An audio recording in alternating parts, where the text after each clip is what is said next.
I spent the first 20 years of my career at the Smithsonian Institution at Georgetown, primarily doing science on birds. I'm an ornithologist. I'm also a conservation scientist, so I do work on a lot of different facets of biodiversity and use biodiversity as an indicator of overall ecosystem health in a variety of different contexts and places around the world. So this topic in particular is of deep interest to me. I think we've seen that water is an essential resource, of course, for all humans. We can't survive without it. We've seen that. It's loud and clear, and we all knew that, of course. But I also want to emphasize that there are an enormous number of species of other things on the planet that are also tied into these complex ecosystems that water creates. And so it's not all about humans and biodiversity. Humans are tied to biodiversity intimately, intricately, and inextricably. Without biodiversity, we don't exist. Without water, we don't exist. So there are many, many reasons to protect and maintain water, and biodiversity is a big part of those reasons. Water, again, it impacts it at a very, very basic level. So at this conference, we've delved into the governance, the socioeconomic, the cultural, and the security aspects of water. Today, again, I want to explore the rich ecological landscape of Qatar and the Gulf more generally, and explore some of the efforts being taken by our panelists here and others, including revitalizing wetlands, fostering green corridors, safeguarding biodiversity broadly, and this concept of nature-based solutions and what that really means. So I'm eager to dive into all this with everyone here. So today we've got three esteemed panelists. And I guarantee I will mispronounce their name, but I'll do the best I can. And all this talk about water makes me incredibly thirsty. So, so first, right here to my left, is Suhur. Saeed? Yeah. Did I get it? Suhur, yeah. Suhur. I didn't get it right. Sorry. Okay. She leads the water management research program at Exxon Mobil Research Center, developing green technologies for efficient treatment, beneficial reuse of industrial wastewater.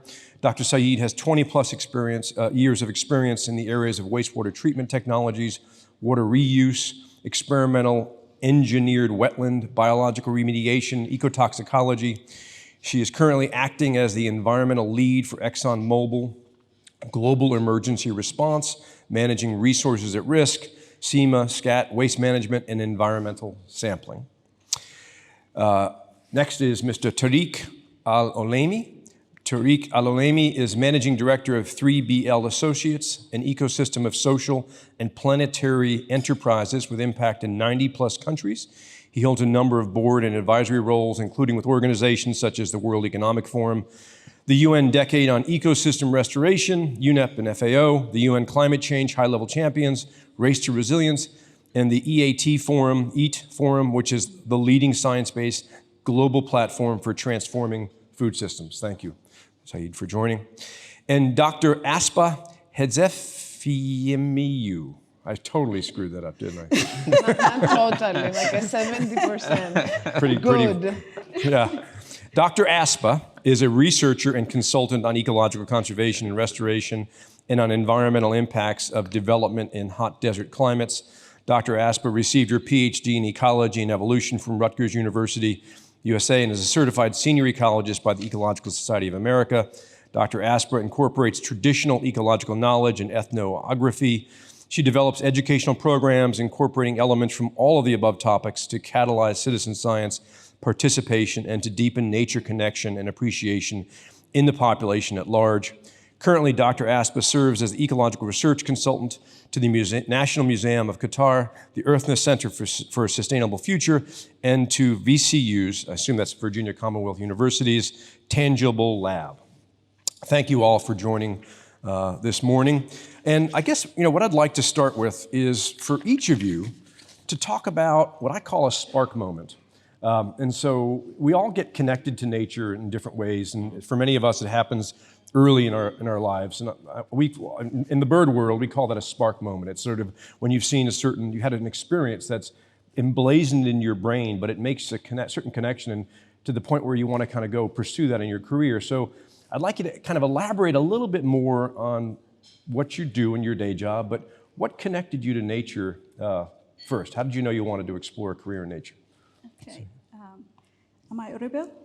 Okay. Yes. To be honest, I was not really into environment when I was growing up, but and I wanted to be a doctor, so I'm actually environmental toxicologist. But as I progressed through my career, then and I was working through human health, it becomes very clear that environment impacts human health. And that's the reason that I went into environmental science and environmental toxicology and into later on what I do now. Mm-hmm. Do we go and talk about what we do? Sure, yeah. So basically, as you, Pete, said, that I'm the water management lead at Exxon Mobil Research Qatar, a center for natural-based solution. And mainly what we work on is that we identify and characterize and implement natural-based solutions to create benefits for humans and nature, basically. And we work with different partners that we have or partners in the country, but also with universities, national research centers, and the Ministry of Environment and Climate Change. One of the projects, examples of the projects that we work on includes that we document the co-benefits of mangroves that they provide for coastal stabilization. They contribute to biodiversity, but also how they mitigate climate change and sequester carbon. Another area that we work on and which I lead is how constructed wetlands inspired by nature-based solutions, how they contribute into water reuse and so on. So thank you. Yeah. Great. Saeed. Tariq, sorry. Thank you for the beautiful question. Good morning, everyone. I really believe that there are many sparks that keep the fire alive. Yeah. I grew up on an island, the island of Bahrain, surrounded by water and very much aware of our ecosystem around us that is sustaining us.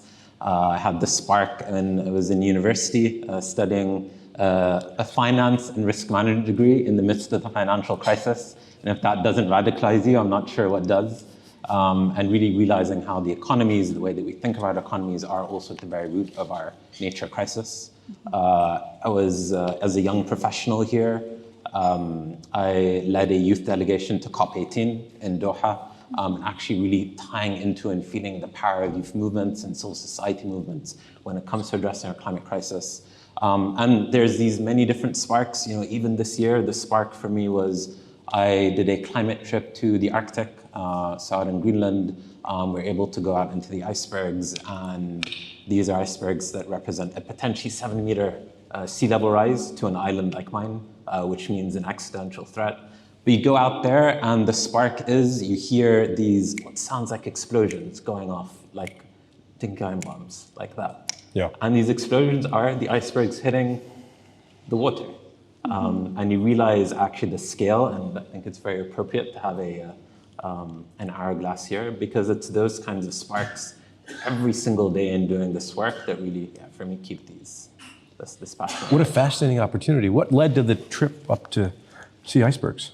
This was, actually it was with the World Economic Forum and a delegation of young global leaders and CEOs of some of the most influential leaders when it comes to industry, mining, and others who should be doing more on the climate crisis, and actually an opportunity to really understand what are the drivers of climate change, understand the latest in climate science, and really in a place like the Arctic that really represents both the barrenness. It's a place that we have not touched as human beings, yet we have fundamentally touched in our economies and activities. And what is the link between decoupling our economies from the melting icebergs? But I also love the connection to a place like this with the icebergs. I mean, that's just, says it all right there. Yeah. It's fascinating. Dr. Aspa. How I got into nature? Yeah. Actually, my path is peculiar because I breathe and think of nature all the time, and I'm in nature all the time. So this urbanite setting is a little bit an antithesis of my everyday life. And I went into ecology because I like big picture stories. It wasn't the nature aspect. And at the same time, when I joined my PhD graduate program, I adopted a dog. And so together she brought me, and she, still to this day, I say that I may, be so distinguished as a scientist, but my teacher was Star. That was my best teacher, not my PhD degree, which was amazing, obviously. And since in the last few years, something else has shifted in me, because I'm looking into traditional ecological knowledge, and one of the elements that they're introducing, but is always part of their nature appreciation, is the spiritual aspect. And so I have incorporated it now, and it brings a more wholesome feeling to the experience, you know what I mean? It's not the technical aspect, it's not the textbook, it's not us using our intellect. It goes beyond that. It's more innate, and you don't have to speak. It's like music, you hear it, but you cannot touch it. It's that sort of a thing. So that is my connection to nature, and if you wanna, if you will, the common thread in my career, because hearing you reading my short bio, I'm all over the place. And I recognize that, but the foundation, the starting point, the return point is nature, and that's who my teacher is. So me spending time in the field is how I learn what I need to come back and contribute to society. Yeah. Well, along those lines, Dr. Aspa, could you talk a little bit about sort of the health of nature here in Qatar and the region? So what's the state of the marine ecosystem? What's the state of the terrestrial ecosystem, whether it's sort of directly related to water or not? But just broadly, give us a sort of a little description of what's the situation here. Yeah, you're asking me a huge question with a small answer. So the state of biodiversity in our environment worldwide is not very good. It's bleak. And there are 5 threats to biodiversity, and we are experiencing these worldwide. In a local scale, that we have some special qualities, and those were discussed in the previous panel as well. So we have scarcity of water. This is a given. Water solutions that could be a possibility in other countries that receive more than our 80 millimeters a year of rainwater are not possible here. So the biggest threat to biodiversity is, of course, habitat loss, because if you take away someone's home and food, then they have to, they either die or they have to migrate somewhere else. And that's not always a possibility for those that don't have wings. So we see a lot of that. And you can see it in satellite images because the human brain works in parcels.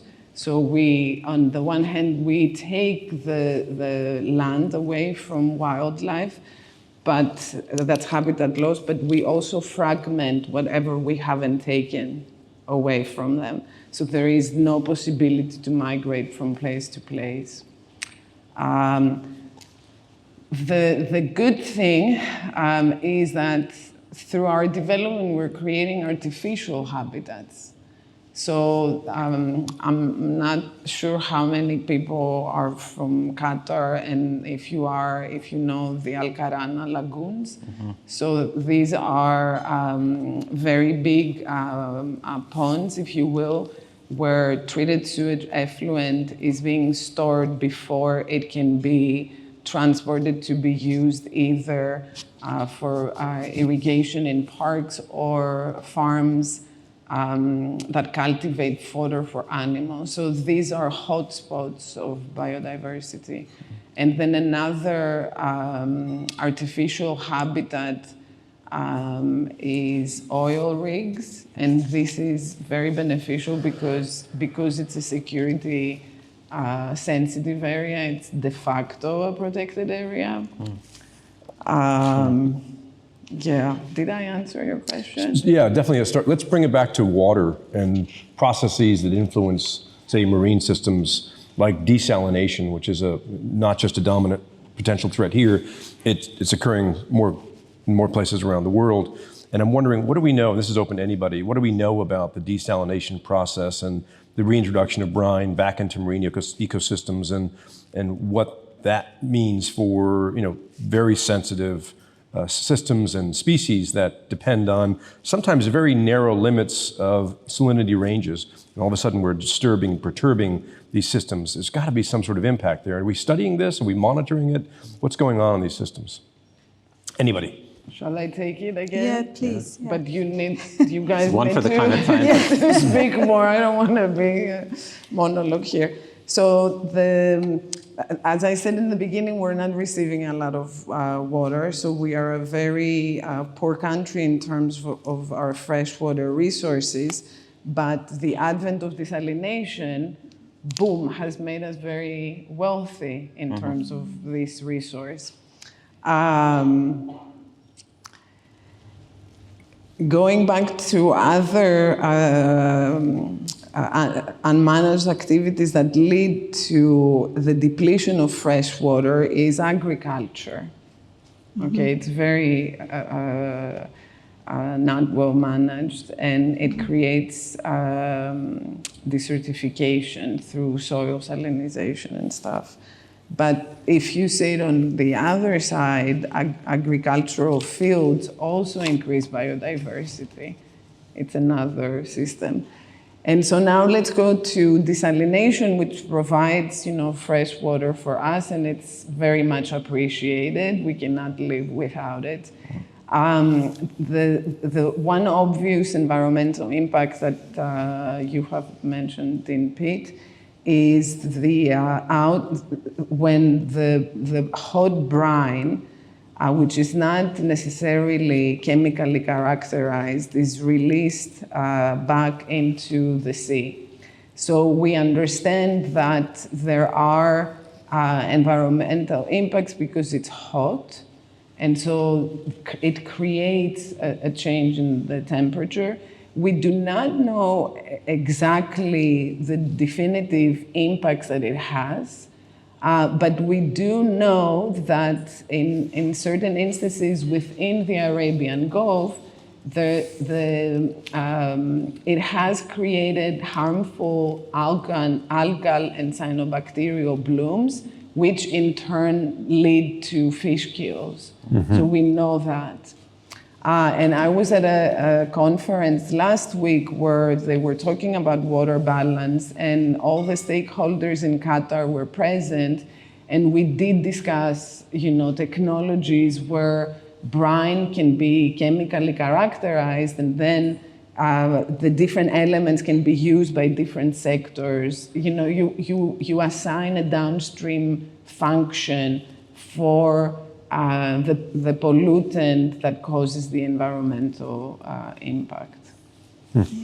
Yeah, Dr. Saeed, I just want to add to the desalination. What I've obviously heard, because there's a lot of activities to the industry that I belong to, that water challenges is not only outside, it affects every sector of society. And for us, we use water, we generate water, so And a lot of areas that we operate, water scarcity is becoming very evident. So what's happening is that a lot of industry are also now turning into desalination, and it's not only in the Gulf region but globally because of water shortages.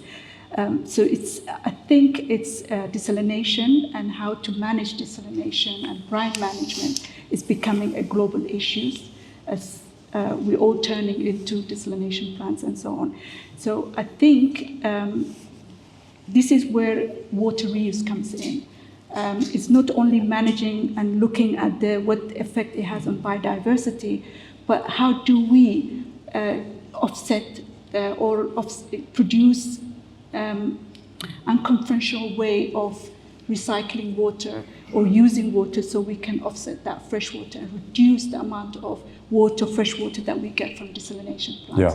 So I think it's, if we look at only the problem of the impact it has, but what is the solution so we don't turn into desalination as our freshwater source. Yeah.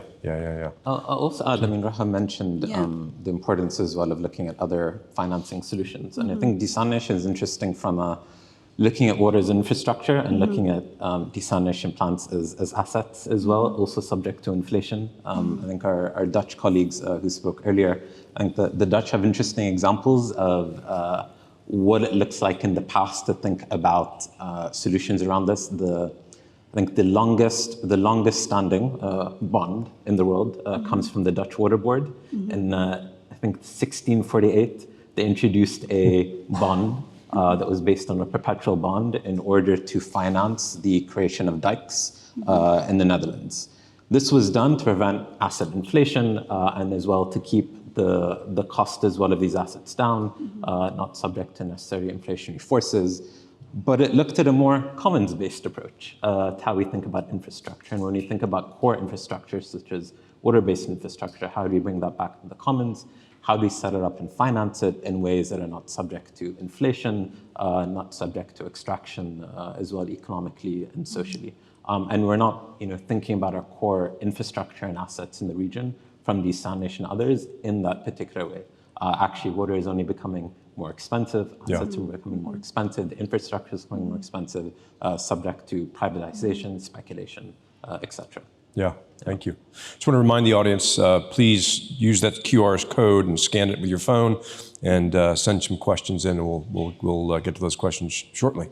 So I want to come back to a related concept, something that sort of seems to have emerged in just the last 5 to 10 years maybe, this idea of nature-based solutions.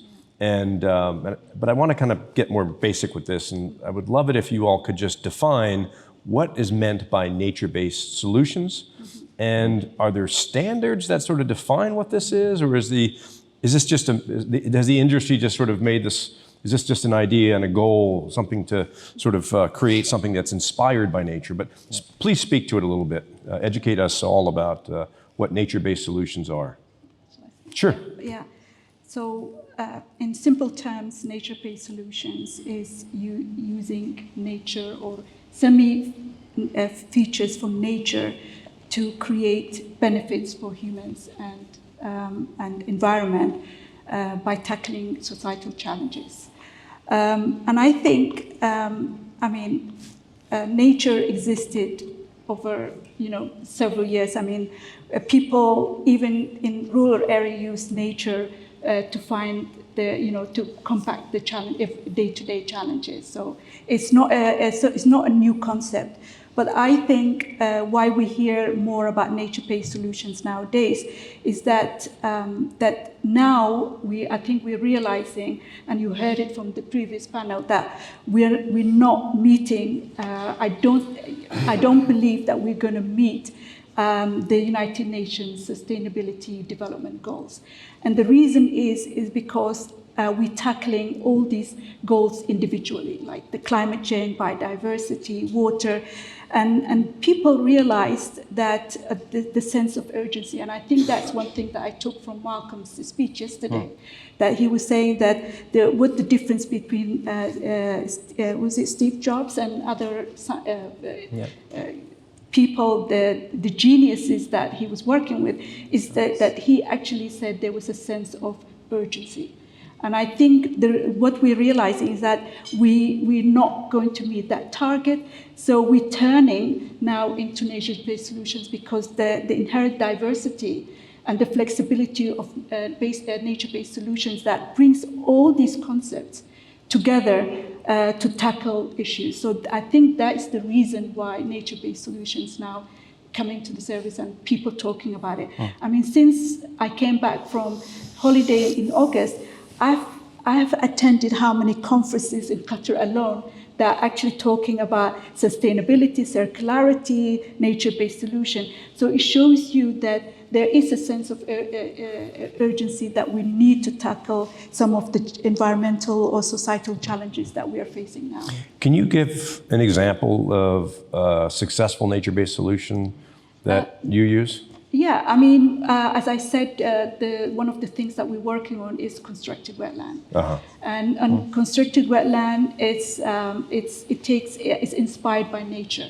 So it's basically, we know that through a lot of science and data that actually natural wetlands work. Through all the processes that involve the vegetation that protects us, from heavy rainfall, and so it protects us, mitigating soil erosion and the transportation or the spread of pollution. And and again, the roots of the plants that are actually stabilizing and contributed to the soil structure and health. Yeah. So then we get the availability of water and also the replenishing of our groundwater. And the soil, which is obviously that contributes and has an important role, but is underestimated, that it actually controls the transportation, storage, and the transformation of water. And it's made of a very complex living system that has a direct link into ecological health. So all these things, what constructed wetland does is bring all these together to work in treating the primary goal of treating water through obviously the plants that taking up the nutrients from the water, but also filtering out suspended solids. So all these processes and creating that water reuse. So now enabling that water reuse, as I said, especially now we're looking into, obviously, which people are not aware, but we actually generate a lot of water and we use a lot of water in the industry.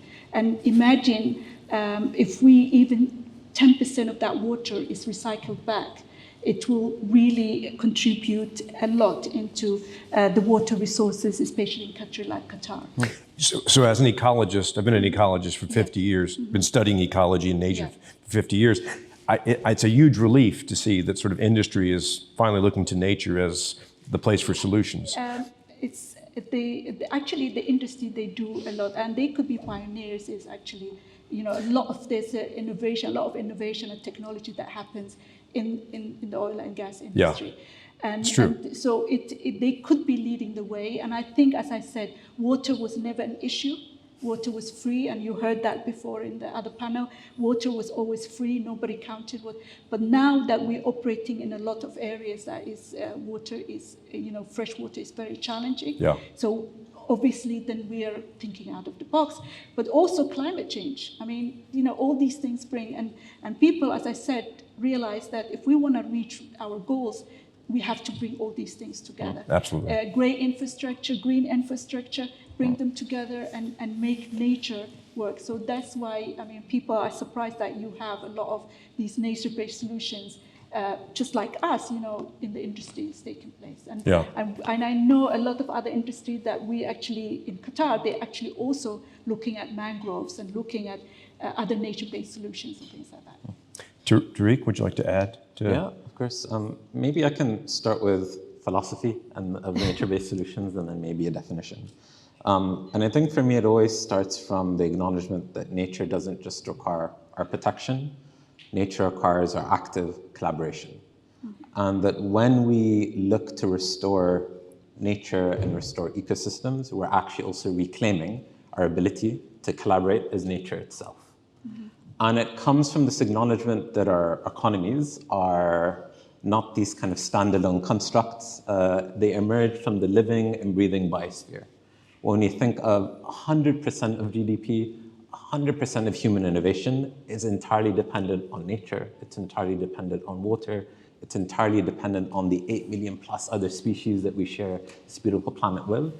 And actually, just as we think of public-private partnerships and the importance of stakeholder collaboration, working across with multiple stakeholders, we also should think about what that looks like with other species as well. And actually, what is our role in collaborating with our not only just fellow humans, but the more than human world.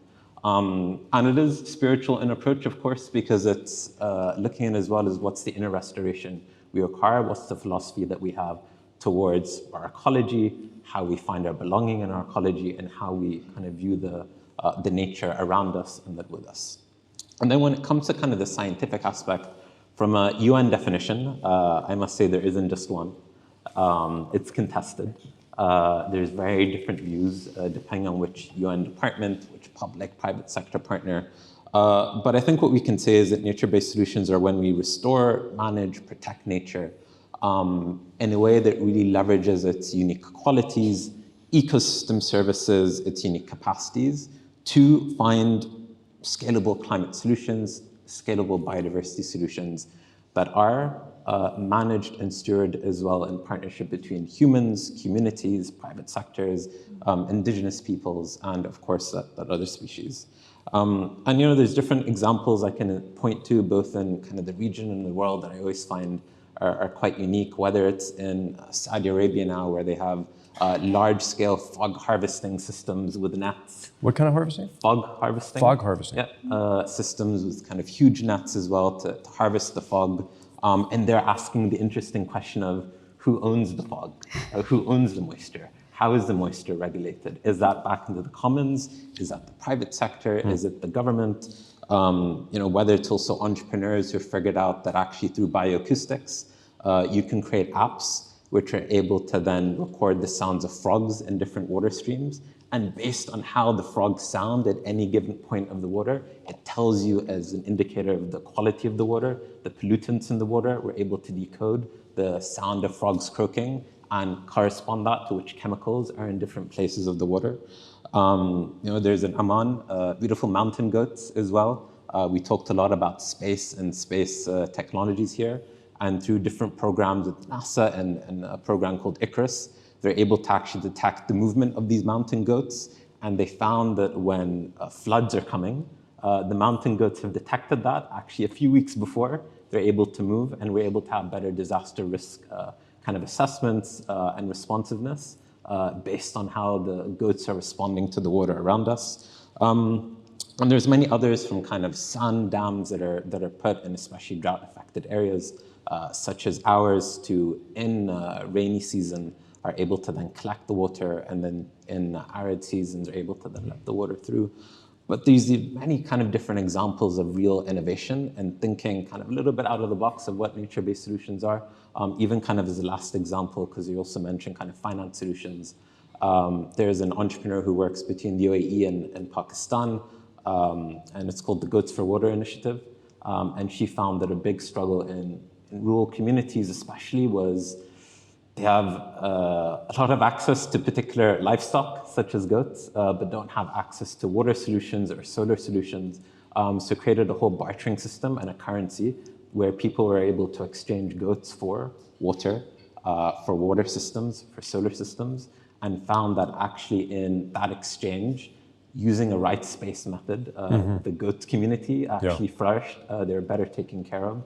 They were seen as something that was valuable, that was an asset, something to be taken care of, that was part of the economy, understood as part of the economy, and able to have a value of exchanging that for water solutions they're able to purchase. So yeah, I want to kind of offer these as nature-based solutions is very wide, but at its core philosophy is, are we doing this in a way that is not only just using nature, but also in collaboration with nature, that is protecting nature, that's actually giving back, regenerating, restoring the ecosystems and the species in which we're working with.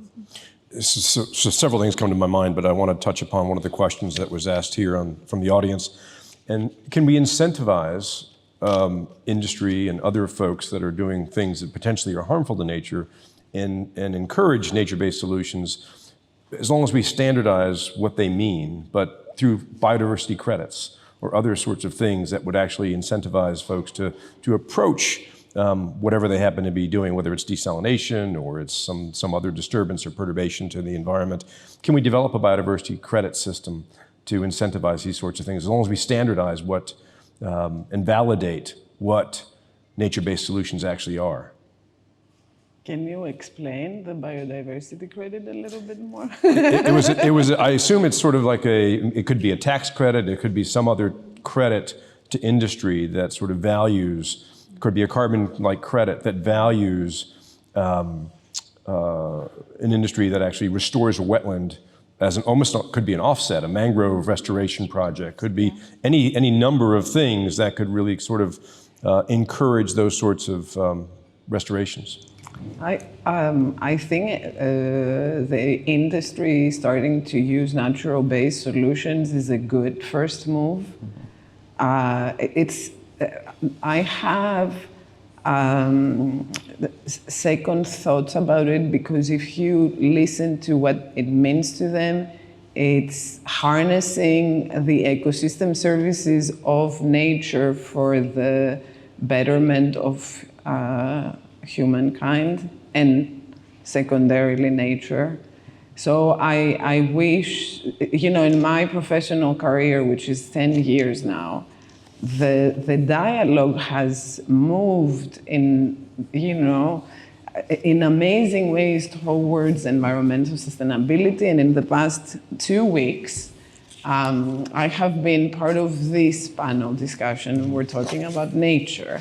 Yesterday, I was at an eco-schools conference where work that is Qatar-based was presented. Tomorrow, I'm invited in a climate conference, and I'm not saying, obviously, all these things for you to understand how cool I am.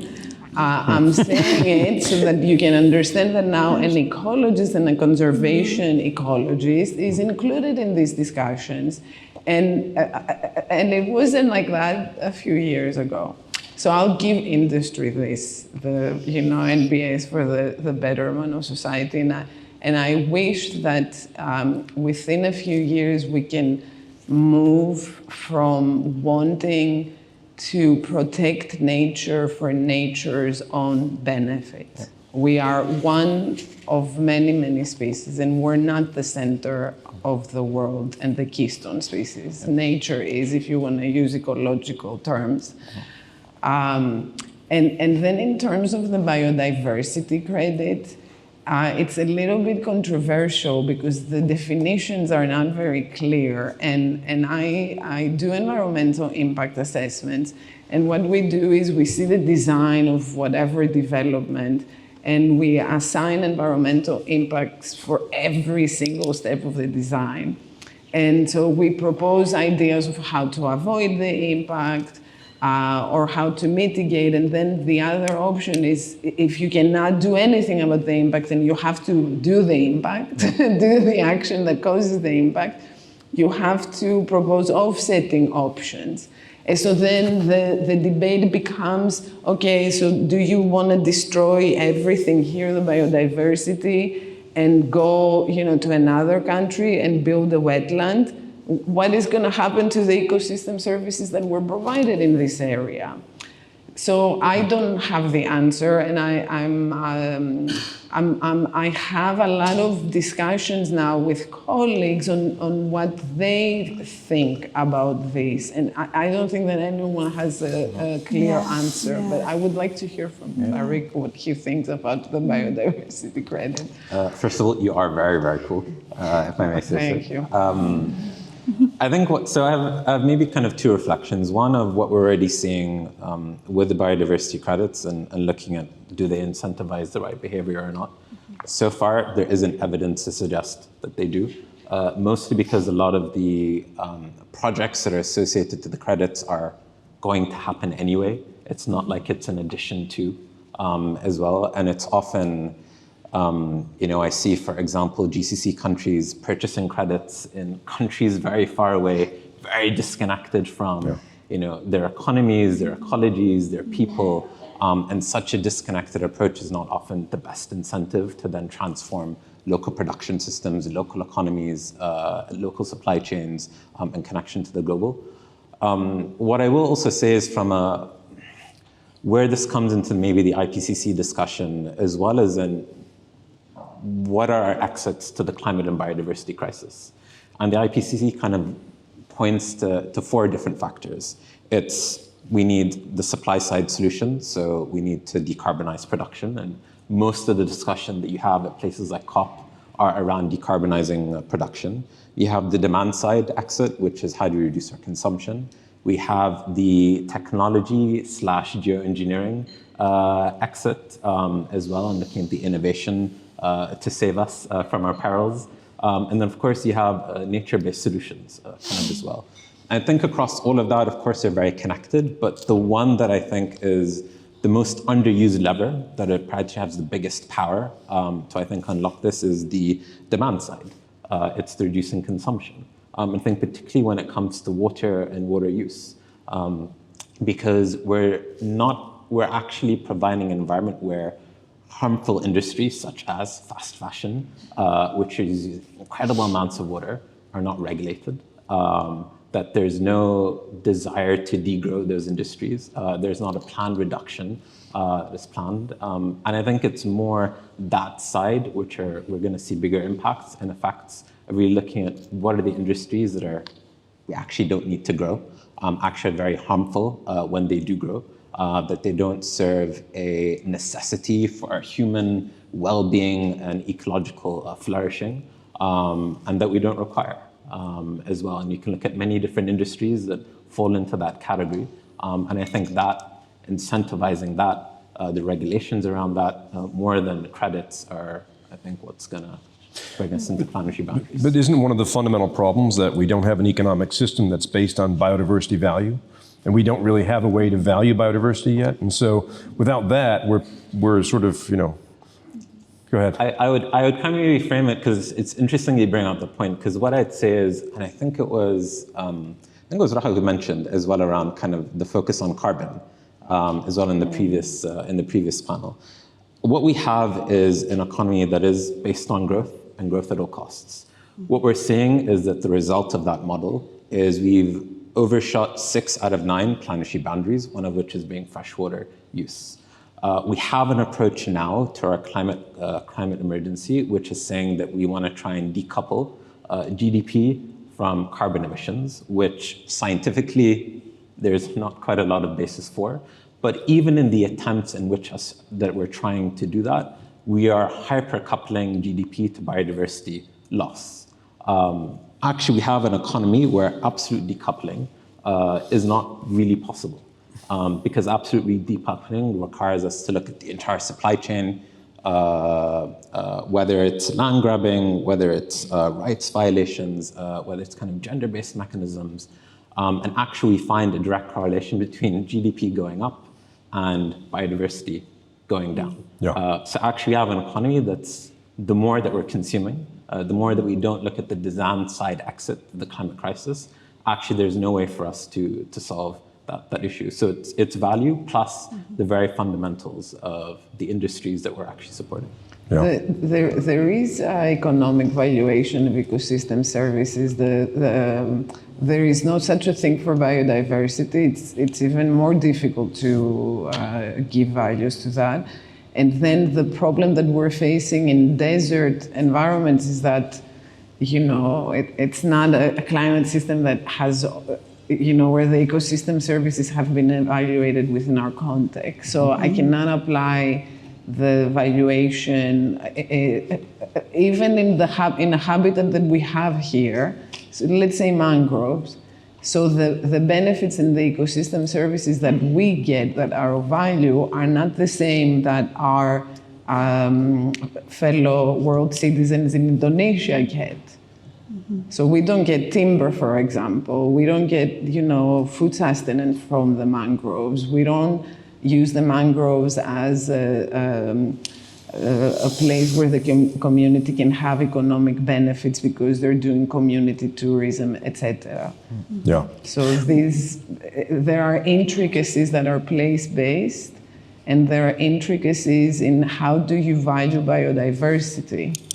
Yeah, it's funny because bringing it back to water, the blue economy is a place where you'd think we would have even more direct linkages with our economic health, just because we still harvest wild species from the blue economy.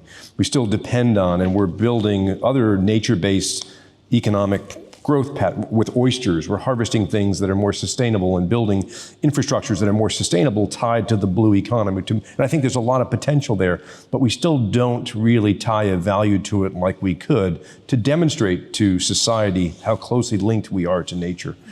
What were you going to say? I just want to add just one point to biodiversity and how we advocate for getting credits for biodiversity. I think a lot of people who make decisions about these things are not really scientists. So my worry is that as a scientist, that if you advocate for that and you say we need to recognize biodiversity, it might have a negative impact rather than what we're trying to achieve. So I think, as we always say, knowledge is power. We really need to make sure that we empower scientists and people who know about these things, because not a lot of people know about what biodiversity is. They don't know about ecosystem services. So there's a lot of ignorance in that area. So I think we need to be careful. And that's the reason why what Tariq was saying, carbon credits is not what it's intended to be. Sure. And a lot of industry, especially our industry, we're always sensitive about that. Yeah, well, we always talk about habitat restoration and nature restoration, and it's always seemed pretty clear to me that the one restoration that we really need to really work hard on is our own individual connection to nature and restoring that ecological belonging that we all as humans should have to nature, and then hopefully we will respect nature more for that reason. So I'm totally doing a horrible job of all the questions that are coming in from the audience. The last one that just came in was for Dr. Aspa. Is greenwashing an inhibiting factor for climate innovation in Qatar specifically, and how can environmentalists combat greenwashing globally? I'll take a little bit of greenwashing any time of the day if the bigger benefit is worth it. My name has been used for greenwashing in Qatar. My name, Dr. Aspa, my name, has been used for a little bit of greenwashing, but the benefit of this greenwashing was vast. A restoration project was initiated from this little greenwashing. So there is always critical thinking that needs to go inside that. That is my radical thought on greenwashing. I don't appreciate it if there is, no good end point and it's just, and it stops there. But in life, nothing is black and white. If it was, we would not be sitting here, all these beautiful minds, trying to figure out what is the best solution, how to go back to nature, and not treat nature as colonialists. Why were the indigenous people more wise than us? Because they understood what the limiting resources were, and when they would get close to the end, they would move. They will not try and extract and extract and extract, and this is what we do. And that's why my wish is that we go from saying nature-based solution for the betterment of humanity to protecting nature for her own right. Yeah, I totally agree with that. We've just got a few minutes left, and I like the idea of sort of ending on a hopeful note, and hoping I like what the last panel did, and sort of asking each of you to sort of tell us why you're hopeful for the future of biodiversity and the challenges that we're facing with respect to water and the biodiversity that depends on it. tough question. Yeah, tough question, yes. Look, I'm very hopeful because as Aspa was saying, we're all here to tackle environmental or societal challenges. So I'm really hopeful that we continue. I mean, I've been in Qatar for 13 years, and I can see the dialogue is becoming more frequent. We're talking about nature and the challenges that we have. So I think if we continue talking, there is that it's going to, fall into those decision makers to take an action. I hope that we continue talking. I hope that a lot of other stakeholders like industry, policymakers, and research institutes, which is the foundation where we get our information and also make a decision based on science. So all these institutes, for us, it was a surprise. Georgetown working on environment.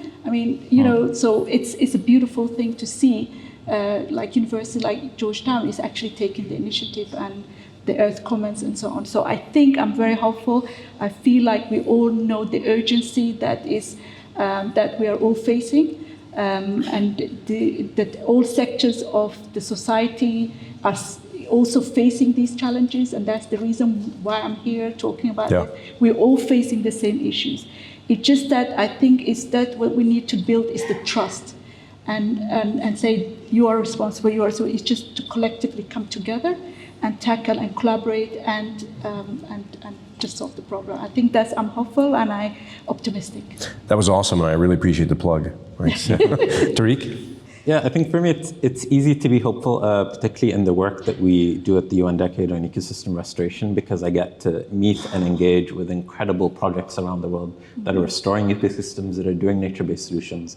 At the moment, the UN Decade flagships are restoring the equivalent of size and landmass of the country of France, and it's growing. And for me, it's hopeful to see the standards in which that's based on. It's rights-based standards, they're measurable, they're specific. It's prioritizing nature-based solutions that are led by local communities, locally contextual, that are gender equal. It's nature-based solutions that are based on not economies of extraction, but economies of regeneration. It's nature-based solutions in real partnership and a real stakeholder approach. And it's nature-based solutions that are solving real challenges to our biodiversity crisis. And we see that it works. We see that it can be done at scale. We see that it can be done even bigger. It requires that willingness. It requires the mindset as well. And it requires us to make that choice to do such work, which we know is possible. Thank you. Dr. Aspa?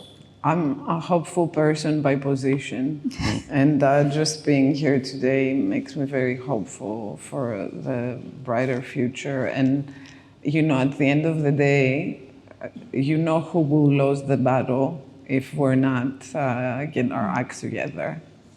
Us. So that makes me hopeful. But kidding aside, and that was something that you were supposed to ask me and you haven't. So I'll speak to it. There is a very important collaboration taking place in Qatar right now, and it's on mangrove restoration. So it's a program funded by MSC Foundation. It's a grant to QF's Earthna, and we are closely collaborating with the Ministry of Environment and Climate Change, Qatar University, and Agrico is our partner who is keeping up the mangrove seedlings. So we are expected to add 50 hectares of mangroves in the natural setting, and right now we have 26,000 seedlings that will go to plant 2 hectares of in situ. So, and I'm sitting here as the Chief Scientific Officer, but there are, many people who are passionate and are overcoming the difficulties that we're facing when we're working with nature. She always gives us adventures. So this is, we're putting... Yeah. That's great. Well, I'm So, hopeful because I've yeah. met the three of you and I see how passionate you all are for doing great work in nature. And great to meet all of you, and thanks, sir, for your attention, and look forward to interacting more over the next day and a half. Thanks very much. Thank you, Thank you. Pete. Thank you very much, Pete. Thanks.